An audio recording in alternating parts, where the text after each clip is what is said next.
Welcome to Hannity, and we're coming to you from Caesars Palace in beautiful Las Vegas, Nevada, where tonight, for the hour, we'll be joined by 2016 Republican presidential frontrunner Donald Trump.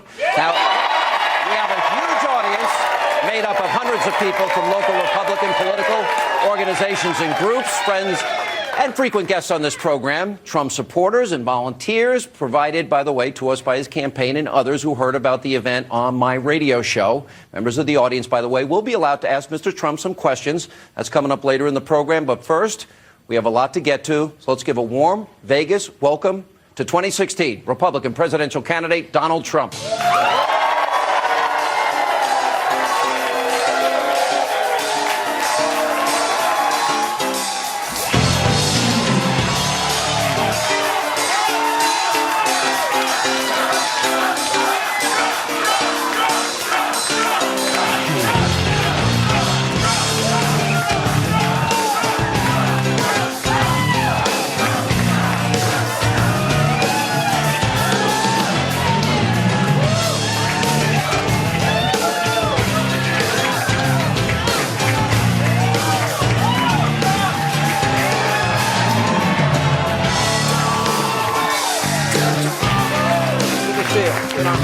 Have a seat.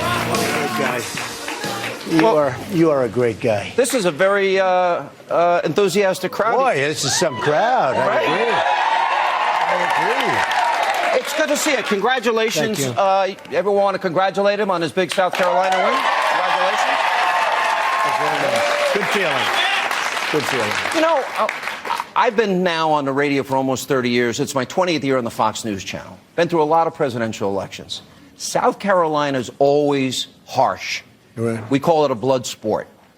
With that said, do you think at the end of this process, when all is said and done, you become the nominee, are you going to be getting along with Jeb Bush and Marco Rubio and Ted Cruz? I think so. You know, you have to be yourself. And not nice things have taken place over the last little while. South Carolina was rough. I was having commercials made about myself. That wasn't me. I don't mind bad commercials, but at least, you know, let it be bad. I have one being made right now in Las Vegas, and it's on, right? You see it? Having to do with federal land. What do I have to do with federal land? And then a cruise commercial. And he's made this thing, and it's like, you know, where do they come up with these ideas? Although he just fired his guy, so maybe that'll be the end of it. They've got to be truthful. It's a little bit hard. You know, I'm not a politician, and it's a little bit hard for me to say that I can totally forgive all of the lies and misrepresentations made. Now, I know that's not very nice, and people would say, oh, you have to give and you have to forget. Great real estate guy over there, by the way. Yeah. My son loves him. My son, right? Bob Massey, by the way. Bob is great. Yeah. Bob is great. You see us sitting next to him. The number one show on the Strip, that's Terry Fader. Yeah, very good. Good group over here. Can I... So the answer is yes, but it'll take a little time, right? And healing will take place. It'll be fine. Do you ever think now that this is going to happen? If we look at the polls for Super Tuesday, now you have a big lead here right. in Nevada. Got to keep it honest. We got to keep it Nevada. honest. Sorry. Nevada. We've been fighting. Nevada. You have a big lead here. There's a hard time with that word. Yeah, I do. You're winning in 10 of 14 of the Super Tuesday SEC primary states. Do you feel confident going in? I do. I feel great. I mean, so many of the polls, and the polls were so good. If you look at, no matter where you look, New Hampshire, we had a great poll, and we actually outperformed, as you would call it, outperformed the poll.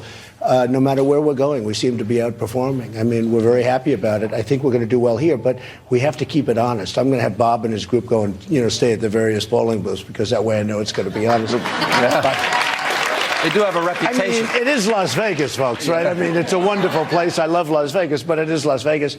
The poll lead is tremendous, but again, it's a caucus. I've never been a big fan of caucus, because you go in and you sit around and you talk, and, you know, I like to have people go in, vote, and leave, right? Takes less time. I don't know what happens when they talk. Yep. So I hope it works out well, but I think we're going to do quite well. You know, one of the things, I think the question I get asked most often about you, and I've had the opportunity to interview you on radio and TV a lot, is you call yourself a common sense conservative. Right. How did you evolve? Everyone knows that you did have liberal positions in the past. Right. How did you become a conservative? What What changed? So I think I've always been very conservative financially, although I must tell you, if you look at my company right now, I have very little debt and a tremendous cash flow. You know, I filed my papers and everyone's it's a great company. It's not a bad bottom line. No, it's a great bottom line. It's a great company. It's great. Some of the greatest real estate assets in the world. And I say that because, frankly, I talk about it because that's what people need. We owe $19 trillion in debt. You need somebody with a certain mentality. But I would say that I've evolved, and you and I talk about it a lot with Ronald Reagan. Ronald Reagan was a liberal, pretty liberal Democrat, and he evolved into a fairly conservative. He wasn't the most conservative person, but he evolved into a Republican who was fairly conservative. I will say this, I think that I have very much evolved, but if you look at my real conservative credentials, and I don't think the word's that important, you know, they say he is not a true conservative. I know Jeb and others were saying, he is not a true conservative. And I'm saying, what is this? Because, you know, and that's when I came up, and about 2 weeks ago I said, I'm a common sense conservative. But if you really look at my record, I'm as conservative as you can be on the military. I'm as conservative as you can be on taking care of our vets. We're going to take care of our vets. Our vets are being treated well. I'm as conservative as you can be on Common Core. We're going to get rid of it. We're going to have local education. You can't be any more conservative. I mean, what everyone's going to love. You cannot get more conservative than me on the medical and the health care because we're going to get rid of Obamacare and we're going to have great health care. Great health care. And you know what Sean likes, right? You know, you like health care savings. I like health care savings. He does. By the way, it's good, but we also have to get rid of the lines and a whole, because you have to have competitive bidding. Well, that is what health care savings accounts are about. Right. It really is, yes. And health care savings accounts are great, and it's much better, and you'll have your doctor, you'll have your plan. You know, President Obama lied so much in order to get Obamacare passed. 28 times. You said 24. I actually heard 28. But he said you'd have your own doctor, you'd have your own plan, all these different things. And frankly, and the ones, save $2,500 a year. You're going to save a lot. And the ones that are really getting stung were the Democrats that just barely were able to raise their hand. They won by almost nothing. And this monster was approved. And in 2017, it will be out. It's dead not because of anything I would even do. Of course, I'm going to terminate it immediately. As soon as I get in, I'm going to work on terminating it. But it is going to die of its own weight because, as you know, all of the people that they weren't counting on are going in, and the people they were counting on aren't going on in. So it's going to die in 2017, unless the Republicans give it more life, which is what they do constantly. I don't know. I don't get it. No, I think the Republicans have surrendered way too much. Well, how about the last budget? How about the last budget 4 weeks ago? Executive amnesty was a surrender, and Obamacare not repealing or replacing it. And this is the question I guess people want to know. What specifically do you replace Obamacare with? You mentioned a few things. Well, one of the things that we have to do, and it was almost done last time, in all fairness to Obama, but ultimately the insurance companies got to him because I'm self-funding my campaign. So when the insurance companies come to me, I couldn't care less. And I think it's a big deal, but I will spend a tremendous amount of money, and I don't think I'm getting as much credit as I should get for that one, to be honest. I am turning down millions and millions and millions of dollars.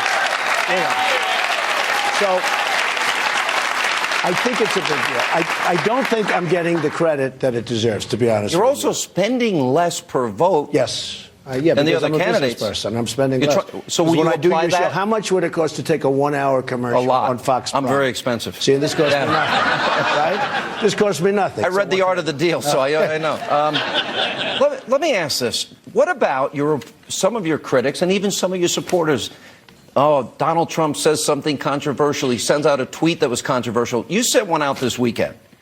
And I thought it was one of the funniest things I ever read. You were making a point about the president not going to Justice Scalia's... Which he should have. Scalia's funeral. And then you made a comment. And it seems we've become humorless, but you're shattering that ceiling of political correctness. Is that by design? Maybe a little bit, but I mean, basically, I made a comment that he might have gone if the funeral was held in a mosque. Now, it was done. It was done very...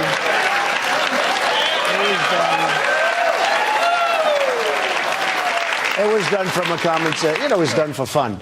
But, and it was a question mark. Of course, I'd only put a question mark because I'd never make it as a statement. Yeah. But, and it did get a lot of people thought it was very funny. It was meant to be cute.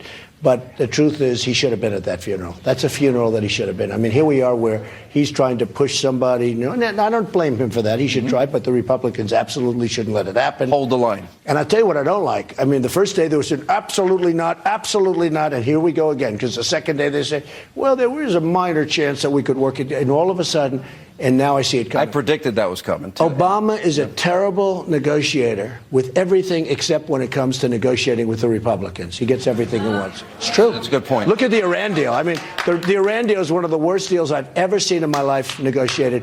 $150 billion.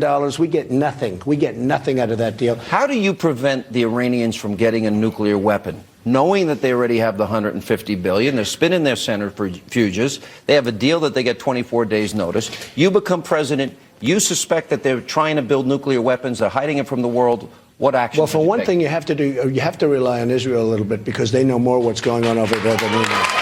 And, you know, I have so many friends, Jewish friends, and they've supported Obama. They are so disgusted. They can't understand what happened, what went wrong. I think that President Obama has been the worst thing that's ever happened, Sean, to Israel. The worst thing. I don't understand. Well, let me follow up because and Netanyahu, good guy. Yet, I mean, I have never seen. He was so stressed. He couldn't make his point. And even the fact, look, having nuclear deals is a good thing, not a bad thing. But you want to make good nuclear deals, not horrible deals. And you don't want to pay $150 billion, et cetera, et cetera. To the number one state sponsor of terror. Right. And before you start negotiating, you get your prisoners back. You don't get them back later. And you get them back. You get them back so easy. You say you have to come back. They're going to say no. You leave. You walk. They never walked. They were being ridiculed by everybody, Sean. They never walked. I mean, they never once got up and left the table. It was such a sad deal. But if they would have walked after they were said, no, they would have walked. It would have been fine. They would have come back. You would have ratcheted up the sanctions, and you would have come back. They would have given you the prisoners, and then you're talking. Then they should have said, by the way, okay, now we have our prisoners back. We're not giving you the $150 billion. We shouldn't have. A lot was made over the issue when you said that you would be neutral in the Israeli-Palestinian conflict, but you do see that Israel is the victim. Yes. In this. I'm a great friend of Israel. I was the Grand Marshal of the Israeli Day Parade. I was the Grand Marshal of the Israeli Day Parade. I have so many friends. In fact, one of my great friends, where is Jared, my son-in-law? Where is he? My son-in-law is Jewish. And he's fantastic, a very successful guy in New York real estate. Expecting a baby any day. And they're going to have Ivanka's going to have a baby over the next week or so. And so there's nobody closer. And Bibi Netanyahu asked me to do a commercial for him for his campaign. I did a commercial for him. But I think what you want to do is the ultimate deal would be making a deal between Israel and the Palestinians, if we could do that, if that's possible, okay? I have been told by people, very high-level people, it's impossible. Because the hatred, especially on the one side, I won't even say on one the side, Palestinian side, is so intense, it's so incredible. And from the time they're 2 years old, they're told to hate, to hate, to hate. It's got to be taken away. I mean, I've heard stories that are just unbelievable. It's got to be taken away. But here's the thing. I've been told, and I use that as an example. When a deal is tough, I say it's nothing compared to this. This is the toughest of all deals. I'm not saying the best. This is the toughest deal to make, okay? If they can't make the deal like the Iran deal, that's like a simple deal. That should have taken a week or less. It took years and years and years. This is a deal that's tough. I've had people that are very smart and great negotiators involved in negotiations and that deal. They have not been able to do it. I would like to do it, but I'd like to, yes. If Israel is under attack and you're the president, you would come to their defense? 100% I'd come to their defense. 100%. Now, you know that under the Iran deal, they say, I haven't seen this, nobody's even really seen it. Nobody really has read, really. But under the Iran deal, if Israel ends up attacking Iran because they see they're actually doing the nuclear, or if it's the other way around, we have to fight with Iran. By the way, that's not happening, folks. I don't care. Deals are meant to be broken in some cases, all right? So I will rip that. But I will, under the deal, we're supposed to come to their defense, which is hard to believe. Now, I've only heard that, but people have read. People have read a piece of it. And according to the way it reads, we're supposed to come to the defense. Do not worry, Israel. We'll be there. Can I get you to clarify one thing that became an issue this week? Do you or do you not support mandates? In other words, mandating that the American people... No, I don't support them, but I want to take care of people that... On health care. Look, on health care. People are not going to die. I make many speeches to tremendous crowds of people. Tonight I'm going to have 12,000 people after this. There's not enough room for 12,000 here, but there were about 12,000 outside. I talk about healthcare a lot, and I know a lot about healthcare because I've had tens of thousands of people over the years working for me. I know a lot about healthcare. It's a very important thing, and I feel very proud that I've been able to give so much education to people in healthcare, to people that have worked for me. And they don't have to worry about Obamacare. My people, I treat them really good with healthcare. It's a very important thing. But I'll tell you, when I'm president, I am not going to let people die in the middle of a street because they have no money. Can't do it. And when I speak, and these are logic. So immediately these, conservatives, the one that wrote, the 27 people wrote about Donald Trump not being conservative, because honestly, I'm more conservative than most of those people in most ways. But I say it in front of big crowds of 10, 15,000 people. I get standing ovations. Largely Republicans, I guess, but we're going to have a lot of Democrats and a lot of independents going over, and we have a lot of them in our audiences. I say we can't let people die in the middle of Fifth Avenue, in the middle of different streets all over the country, all over this country. They have no money. And I get standing ovations when I say it, and yet that doesn't sound like a very Republican thing. And I have these I think that's a false narrative. Can I tell you what? Conservatives, though. I have these, but I have these very stupid, highly conservative people saying, oh, it's a mandate, that's a mandate, that's a mandate. Look, it's very simple. And they can call it whatever they want. I really don't care. They can call it mandate, they can call it, because I do things a little bit differently. It's not a mandate. What it is we can't have people dying in the street, Sean. We can't have our people dying because they don't have money. These people are successful people. A lot of them are very successful people. I know some of them. Some are. Look at Mr. Phil Rufford, one of the most successful people in the country. And I tell you, he was telling me, he opened a clinic in Las Vegas where he takes care of people, spends millions of dollars a year just to Phil Rufford. I mean, he's one of the most successful people in Las Vegas in the country. And I didn't even know he was doing this. He doesn't talk about it. He just does. He's one of these guys does it. But he opened a clinic, spends millions of dollars a year, takes care of people. Those are the kind of people that are fantastic. And you won't read stories about that. But I mean, the point, just to finish though, we want to have great health care. We're going to have much less expensive, and it's going to be much better, et cetera. And you're only going to take what you need. Part of the problem with Obamacare, you're taking things that you don't need that you could never use. But we're going to have people where there's going to be a certain segment of our society that doesn't have anything. We're going to have to take care of them. And we're going to, maybe through Medicare, we're going to send them to hospitals and we're going to take care of them. And every time I say it, I don't think I've ever had somebody say, we don't want to do that. But it has to be explained. And some people call that a mandate. It's not a mandate. How do we balance a budget? We've got $20 trillion in debt, $120 trillion in unfunded liabilities, 95 million Americans out of the labor force, 50 million in poverty, 46 million on food stamps, huge numbers. How do we help all of these people? How do we build up our military, which has been decimated under this president? Okay. All things that I'm going to be doing. How do we repeal and replace Obamacare and still balance a budget so we don't rob our kids? Well, Obamacare is going to kill our budget because Obamacare, but the numbers in 16 and 17 and 18 are astronomical. Obamacare is going to be one of the biggest problems we have with a budget. Anything you do in terms of saving is going to be gobbled up. The numbers are astronomical. Here's the problem. If they were astronomical and it was fantastic, that's one thing. I know a lot of people are giving up the Obamacare. They're out. They can't afford it. Can you do all that and balance a budget? Yeah, you can. And how quickly? Well, you say something, and you've been saying it for years, and it sounds simplistic. It's actually not that simplistic. You've been talking about the penny plan, where you take a penny off for 4 or 5 years, et cetera. I think actually you can do better than that. 1 penny out of every dollar. I actually think you can do better than that. Yeah. If you have the right people, like in the agencies and the various people that do the balancing and add a budget, et cetera, you can cut the numbers by 2 pennies and 3 pennies and balance a budget quickly and have a stronger and better country. When I build a building, I spend less money to build it than the guy across the street. The building's a better building and it costs me less. Look at the campaign. I've spent less money on my campaign than anybody else. Now, don't forget, they're spending other people's money. They're spending pharmaceutical company money. And then you wonder why we don't bid out pharmaceuticals. If we bid out pharmaceuticals in this country, we don't bid out pharmaceuticals. We don't bid out drugs. We don't bid out anything. We're the largest purchaser of drugs in the world. We don't bid it out. A friend of mine who's a doctor came to me. He said, we don't bid it out. And I said, no way, no way. And then he didn't understand why. As soon as I figured out that we actually didn't, I said, well, why? It's because all of these guys that I'm running against, plus another group of about 400 people. Yeah. They take money. They take so much money.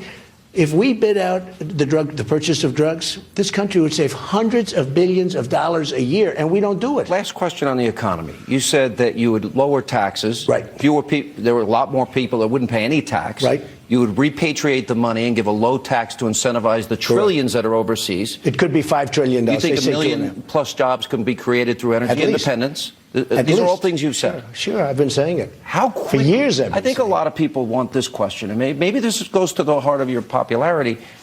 How fast can Donald Trump, the businessman, get the taxes lowered, the repatriated money back, energy independence, and the balanced budget that I think everybody here wants? So we are a country that, and a lot of people don't know this, we pay the highest taxes anywhere in the world.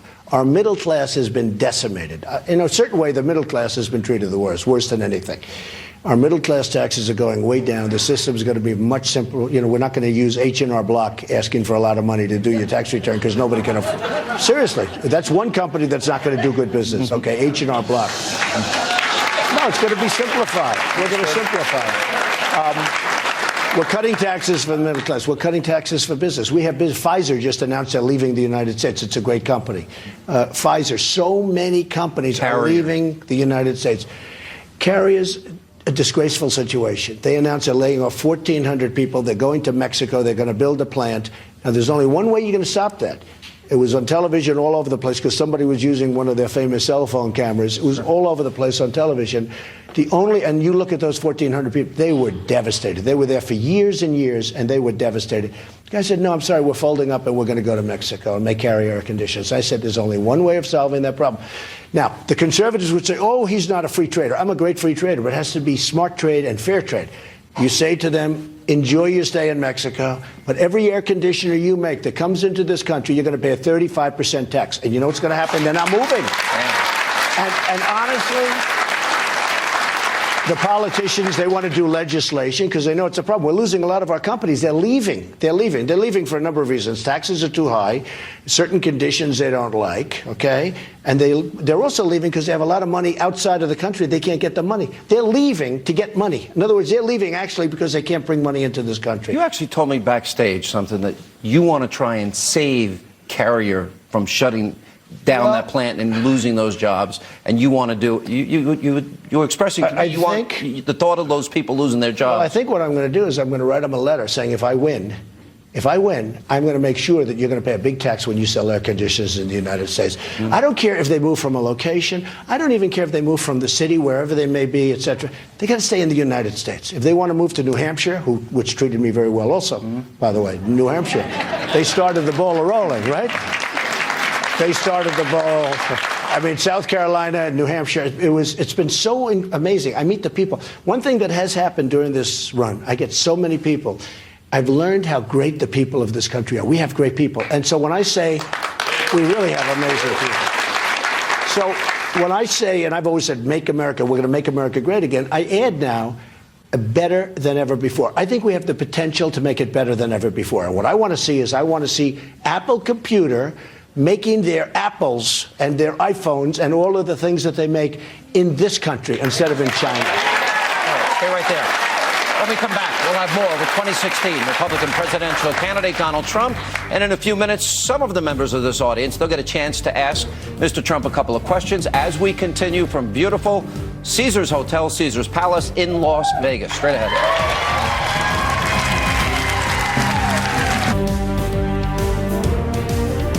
Welcome back to Hannity, and we're back at Caesars Palace in beautiful Las Vegas, and we continue with 2016 Republican presidential frontrunner Donald Trump, who's our guest for the hour. I know that these are labels, but is there anything that you would describe yourself as liberal on? Well, look, I don't love the term, and I've been called liberal on certain things. I don't really love it. Honestly, I can't think of anything. I'm a pretty conservative person. You're pro-life, you're pro-Second Amendment. Pro-life, 100% pro-life. I mean, I have things coming because I didn't used to be. You know, many years ago, I'd be asked a question, and as a developer and a real estate person and as a business person, I was never asked a question about pro-life. And they should leave that whole statement in because I said, I really don't like it. They don't show that. but I'm pro-life. You know, when I said this, I guess I said pro-choice, and that was years ago, many years ago. But I said, oh, I don't like it. But I was never asked that question, ever. And this was the first time I was asked it on a very good television show with a very talented guy, very good guy. But he asked me the question. I said, I've never been asked that question before. But if you see the way I asked, you know, the way I answered that question, you'd understand. But I've seen things happen over the years, and it made me very strongly pro-life. And I think, you know, I've told you the story where a friend of mine, two people that I know very well, they were going to have a child, and one of them did not want the child under any circumstances, and they fought and fought, actually almost lost their marriage. They had the child, and the child is a superstar. Turned out to be a total superstar. And that changed your mind? It changed my mind, and there have been other things, but it changed my mind. And you're pro-traditional marriage? Yes, I am. I know a lot's been made over... You said good things about Planned Parenthood, but people, I guess they missed the interviews you've done with me. No, they didn't. No, you know what happened? They don't want to put it down. Look. Because you said you would not fund Planned Parenthood. We have to be realistic. I know people having to do with Planned Parenthood. I know women that are, you know, that use Planned Parenthood. They do certain things properly. Cervical cancer, lots of different things. But I would defund it if they're going to do the abortions. And I said that to people. If they continue abortions, no. They serve they have millions of women. Sure. Who need service. You know, they talked about women's health care issues, and I said I'm going to help women. They're set up to help millions of women, but I would defund if they do abortion. Let's talk about if you get the nomination. A big part of being a president, I've been to Trump Towers many times. I see how your operation works. I wonder in my mind how that would translate if you become the president. Who are people off the top of your head that you would want to surround yourself with on important issues like national security, homeland security, the economy? Okay, so first of all, we have so many different elements. We have trade. I'll be so good on trade. You know, when I first announced on June 16th, I came down the escalator with Melania, and it was really a nice thing, but it takes guts to run for president. It takes a lot of courage. I think you described it pretty well the other night. It's brutal. It's hard. Oh, it's brutal. And then everybody lies. I've never seen liars like this. The people, these politicians, no, they're incredible. I'm telling you, just today I saw an ad about myself in federal lands. What do I have to do with federal lands? And it makes me like the worst person in the world. The Ted Cruz scam ad again. You know, this guy's the worst. He's one of the great liars of all time. I know you like him, but he's a serious liar. But I'm allowed to say that. Well, Rubio said the same thing. See, Rubio gave me cover, because during the debate, he looked over, he says, you're a liar. I said, great, now I can say it too. Because you never see politicians doing that. I've never seen that before, and I've dealt with a lot of politicians. But I want the greatest people. So important. Carl Icahn has endorsed me. He's a great businessman. Phil Ruffin has endorsed me. Great businessman. When you put people like this, like I'll say to Carl, I want you to watch over trade with China. We're going to lose $500 billion in dealing with China. And then if I say I'll tax them because they're not treated, you know what they do? It's manipulation of the currency. They devalue their currency. They make it impossible for our companies to compete. And then when I say it's not going to happen anymore, I'll get these conservative guys. You know, I don't even know if they're conservative, but they write different magazines that don't sell. They're all dying. Every one of them's dying.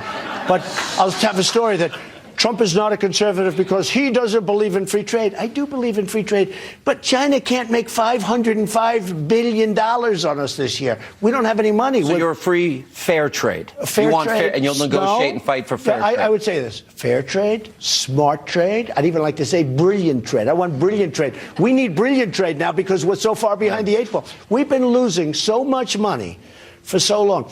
When I say the wall, okay, everybody loves a wall. You know, even these crazy candidates. I mean, I have people, they come up to me. The other day I was listening to one of the candidates, and he said, we will build the wall. My wife said, where did that come from? In fact, we played it back. But now they're saying, we will build a wall. Now, everybody likes the idea of the wall. We will build the wall. But people, then they come to me, the candidates, a couple of them. They said, you're not going to get Mexico to pay for the wall. I said, of course I will. It's easy. We lose $58 billion a year in trade deficits with Mexico. In addition, we give them subsidies, and that's not including all the drugs that are pouring across the border. I've been there 12 times. All right? You understand what I'm saying. All right, let me ask this. Side question. You all good with the Pope now? Was that over? I'll tell you, I was raised because we're ready to go to vote, right? Yeah. In South Carolina, we're all ready, and everybody's enthusiastic, and it's like 15 hours before the polls open, and I'm driving, I'm getting ready to make a speech, and Corey and Hope come to see me. They say, "We have a problem." "What?" "The Pope." I said, "What?" "The Pope." I'd never heard of this problem. In one way I was honored, and another, I said, "Just tell me, did he say good or bad?" And they said he said bad. I said, "The Pope said bad. That's the end of that election. This is bad news." So anyway, it turned out that, Mexico, and by the way, I have a lot of respect for Mexico. I respect their leaders. Their leaders are much smarter and sharper. But you're good now. But you're going to build this wall, and that's how quickly will that wall be built? What happened, though, the leaders in Mexico said Trump is not allowing people over the border. They don't talk about the crime. They don't talk about all of the economic problems that we have. Tremendous crime. The crime turned out to be far greater than even I said at my opening remarks. So we're gonna have borders. Bottom line, we're gonna have the wall, but we're gonna have borders. We're gonna have very strong borders. And people are gonna come into the country, Sean, but they're gonna come in legally. They're gonna go through a process, and they're gonna come in legally. Otherwise, we don't have a country. You said you believe at this point in the race that it is going to be Hillary Clinton. If you're the nominee, do you view her as a formidable opponent, somebody that's tough? I would love to run against her. And I'll Why? tell you what, she's so badly flawed. First of all, she shouldn't be allowed. She shouldn't be allowed. I'd also love to run against a socialist/communist. Okay, that would help. I don't think our country is ready for communism. I sort of like that. When you say 97% tax in order to take care of these things, and by the way, then you wouldn't have enough either. So nobody will have anything at that point. But okay, we're not ready for it. So I've done very well in the polls. You've seen a recent Fox poll. A Q poll just came out where I was ahead of her by a pretty good margin, and I haven't started on her. USA Today. I haven't. Are you planning soon? No, honestly, no. I'm focusing on. I still have. We have 5 left total, and I started off with 17. I was attacked viciously by many people, and those people all went poing. They went down. No, if you look at it, I was attacked by people. I'm saying, what happened? What did I do? And then I, of course, attacked back. And, a lot of people went down. Every single person so far, I'm very proud of this record. Wouldn't this be good to have for the United States? Every person that's attacked me has gone down. Yeah. We got to take a break. We'll come back as we continue from Caesars Palace in beautiful Vegas. More with Donald Trump, and our audience will ask some questions when we come back.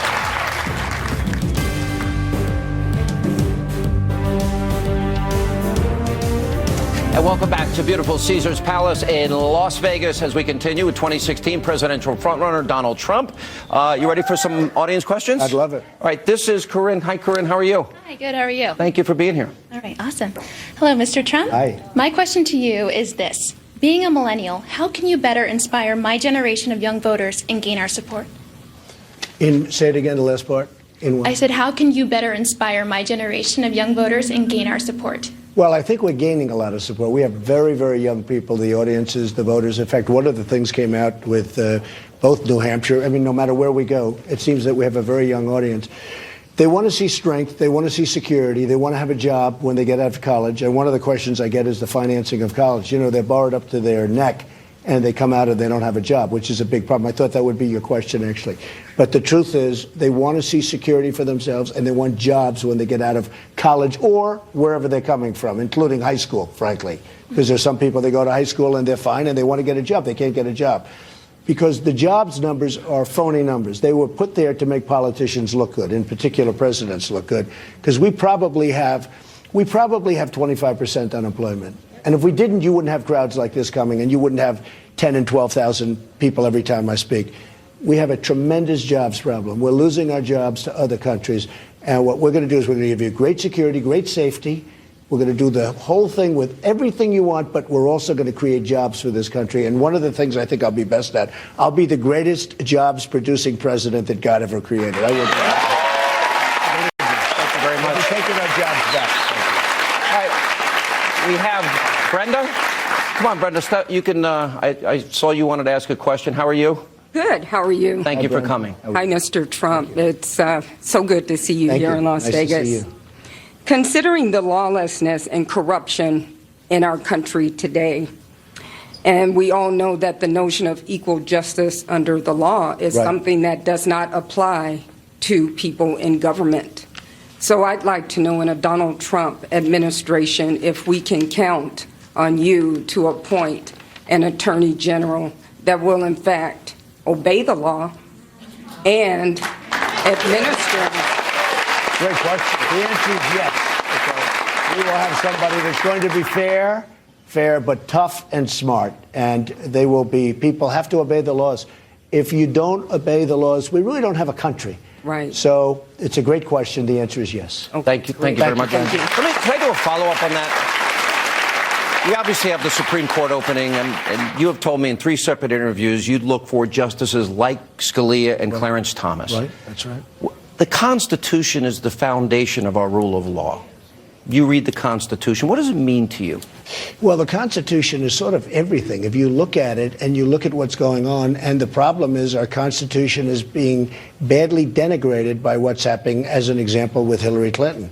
Because you have other people that have done very little by comparison to what she's done with the emails and all of the security measures that are in place and everything that's taken place. And she's just sailing along, running for president. You think she gets away with it?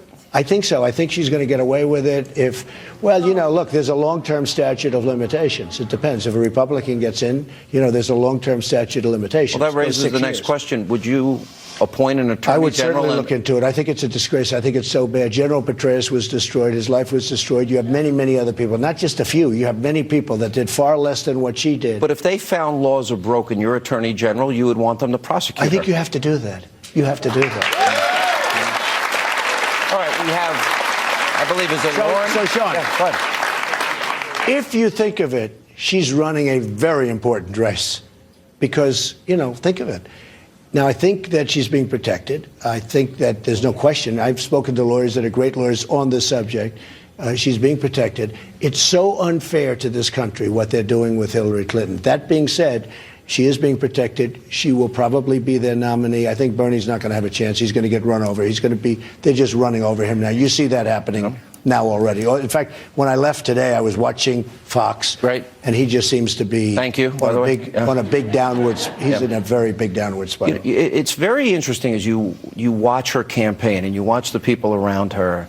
And one has to wonder if 60% of the people of this country think she's dishonest and not trustworthy. How do you get elected with that? Well, look, I think the government has to do something. I just don't see how they can get it. And I will say, if I'm the nominee, this will not be a subject that's going to die very easily. I'll be talking about why nothing is happening. You won't back down off issues. Like, for example, when she tried to go after you about, quote, being sexist, you went right back at her. I did.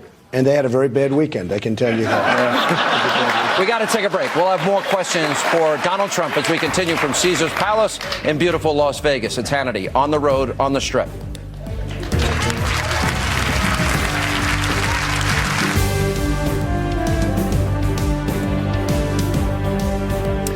And welcome back to Hannity as we continue from Caesars Palace in beautiful Las Vegas. We continue with 2016 presidential frontrunner Donald Trump. Before we get to our next question, we were talking during the break about Hillary Clinton, and if a Republican wins, if you win, you'll have an attorney general. The statute of limitations will not have passed. 6 years, actually.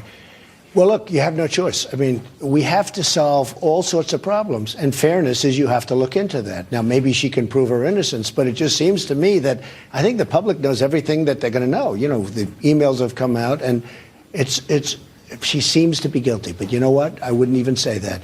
But certainly it has to be looked at if a Republican wins. If I'm winning, certainly you will look at that as being fair to everyone else. So unfair to the people that have been prosecuted over the years for doing much less than she did. So she's being protected. But if I win, certainly it's something. So you think she's running for her own survival? I think she's running a very important race, the most important race of her life before. And not just because it's president. I mean, she's running a very important race. I'll bet you that Barack Obama would pardon her before he leaves.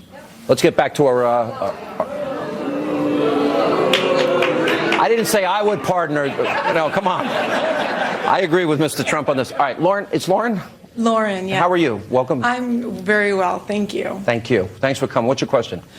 Oh boy, the land question. So what is your stance on the states regarding their ownership and governing their own land? Well, that's a commercial, and I know it's a very important question out here. I will say this, you do have to obey the law. I watched what went on in a certain section, and we've all been watching that over the last probably 3 months. And, there has to be, we have a country, and you have to obey the law. That would be where it starts. I have to say that. And I know I would look very much into the laws because there's such hatred about that subject. The level of, and probably you might be on the, a certain side of that. Sean, there is such hatred having to do with the federal control of land. So I would look at it very strongly. What would you like the next president to do regarding this? Look into it as best he can. I don't know everything about it. I just see what's going on. But what side are you on? What side are you on? Do you have an opinion? Would you like the states to have more control? Yes. Yeah, absolutely. Is that the answer? I mean, absolutely. The states have more. The states definitely have more So people seem to control. want to. And I know what's going on with the horses. I've lived here my whole life. I have 3 horses. I mean, it's, yes, states, definitely. I live in New York City. I have no horses. No, I actually live outside the city. All right, thank you so much, Lauren. so much. Bethany, where's Bethany? Hi, Bethany. Come on. You want to ask a question, too? Hi. Hi, thank you for taking my question. Thank you. So coming out of college, I had close to $30,000 in student loan debt. And I know you said you plan to get rid of Common Core education. But beyond that, what are your plans to make college more affordable? We got to do something with the cost of colleges. Now, what's happening is you're a conduit for government to give money to you, to give to the college, and the colleges, their costs are going up by a factor that's faster than anything else practically is going up. People are making phenomenal salaries at the top. Our professors, our teachers, we have to take care of them. It's very important. I mean, to me, it's so important. But you look at how the costs have escalated for colleges, and all they're doing is the students essentially are giving them the money, and you're borrowing too much money. I'm going to look into that very strongly, and we have to do something to help the students. Sean, I get this question more than any other question I get. It's so These high. students are absolutely, they have it up to their neck. They're not able to function. And then in many cases, on top of everything else, they can't get a job. And you need a degree We're gonna do to get something. doors open. Okay. Okay. All right, we got to take a break. Our final moments with Donald Trump as we continue from Caesars Palace in beautiful Las Vegas. It's Hannity on the Strip.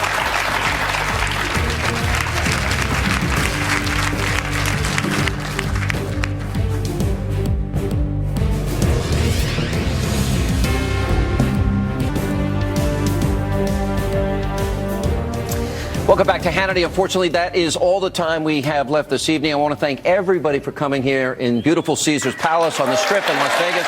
Mr. Trump, thank you. Good luck in the caucuses tomorrow. We really appreciate it. We'll be back our regular time, 10 Eastern, live from the Strip. Thanks for being with us. Have a great night. Thank you.